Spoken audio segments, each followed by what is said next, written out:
Morning class, how are you? This is your geography period. Today we are going to start chapter number 4, Central Pakistan. The Islamic Republic of Pakistan, country in South Asia. Pakistan is the fifth most populated country with the population exceeding 212.2 millions, and it is the second largest Muslim population. In our previous lecture, we have learned about the southern side of mountains, and today we are going to learn about these plateaus stretch across the Pakistan. These areas are dry and has very less rainfall. We are also going to discuss the regions of central Pakistan. Except in the fertile valleys like Peshawar and Kohat, where there is extensive irrigation, the land is not useful for agriculture. Rainfall in the Banu region is even less, but this is an important area for rearing of sheep, camels, and donkeys. There are some forests on the upper slopes of the western mountains. The Potawar Plateau. The Potawar Plateau experiences low rainfall with average of 400 millimeter a year.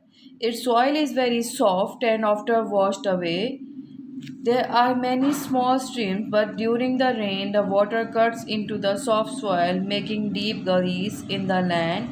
These gullies cannot be used for irrigation as the water level is far below and the surface of the land, although it is very poor area for agriculture. Next is Sialkot region. This area has a reasonable rainfall about 650 millimeter to 900 millimeter a year. It is very rich heavy, it has very rich heavy soil. With irrigation it produces large crops like wheat, rice, and some sugarcane from its small intensively cultivated farms. Next is salt ranges. This lies to the south of the Potwa Plateau and rises from about 600 to 1500 millimeter. It receives little rain and has very barren region. However, it is of great interest to geologists as it is a kind of rock museum. You know that geologists study old rocks so that they can predict the surface and regions of the area. So this salt range is very good for geologists. It contains the most complete range of rock types from 600 million years ago to 100,000 years ago. It is very important industrially because of the huge deposit of salt from which it gets its name. Next is Balochistan Plateau. This large area in the west of the Indus and the south of the Salt Range, it is very dry area with very few pupils. It is very simple. Agriculture is supplemented by the raising of fat-tailed sheep goats and limited number of camels and donkeys. In some area, it has a remarkable and very innocent system of irrigation called quarries to supply water for farming and for use in the tiny villages. The west bordering mountains. Now we will uh, learn about west bordering mountains. The huge Hindu Kush mountains drop down to the valleys of the Kabul River, where the famous Khyber Pass forms the main opening from Pakistan to Afghanistan. These borders make the pass from Pakistan to Afghanistan. South of this river, three main ranges of lower mountains or hills run roughly north to south. The mountains are from north to south. The Suleiman Range is the center, Brohi Range, and the Karthar Range. Here, people were there is very small population of people there. People live in the harsh and dry regions. These valleys are quite unhealthy to live because of the high incidence of malaria. The people are mainly tribal, many of them semi nomadic. They make their living mostly from the herds of sheep and goats they keep. Next, we will discuss about desert. Pakistan has a fair share in deserts. For example, Nara and Cholistan Desert. These deserts are the extension of the Great Desert, Third Desert. There are extensive schemes for reclamation. For example, reclamation means those lands which are infertile but they can be turned into fertile land by irrigation and fertilizers.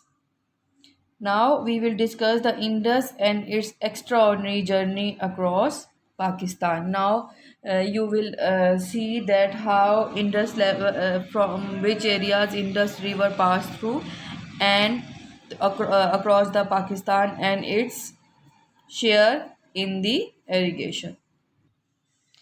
Punjab means the land of five rivers. This map showing the passage of river Indus and their areas. The river Indus is which is little under 3000 kilometer in length, rises in southwestern Tibet. After wandering through parts of Jammu and Kashmir, it enters Pakistan near Bhonji. It circles the great mountains peaks of Nanga Parbat, where it has cut gorges up to 5 kilometer deep and 25 kilometer wide. At Attock, it is joined by its first major tributary, the Kabul River. A road and rail bridges spans the two rivers. The enlarged river cuts through the South Range and enters the Punjab Plain. Here it is joined by its five major tributaries, the river Jhelum, Chenab, river Bas, and Satluj. These tributaries give the region its name. The Indus Plain, which is cover almost 40% of the total land area of Pakistan, it is real heart of country's agriculture wealth. The level of water in all of the river is low. In springtime, there is not enough rainfall to support such a mighty river as the Indus. The rainfall of the Indus Plain ranges from 125 to 500 millimeter a year. Through the land is very fertile. This amount of water would not be enough for the extensive agriculture in the region if it were not for huge irrigation schemes. Next, we will discuss the Gwadar coastline. Pakistan has about 6,000 kilometers of frontiers, but only about 800 of these are coastline. The major port of Karachi is Port Qasim. Now, a new port is being developed at the Gwadar on the Makran coast, while the rest of the Makran coast is largely underdeveloped at the moment.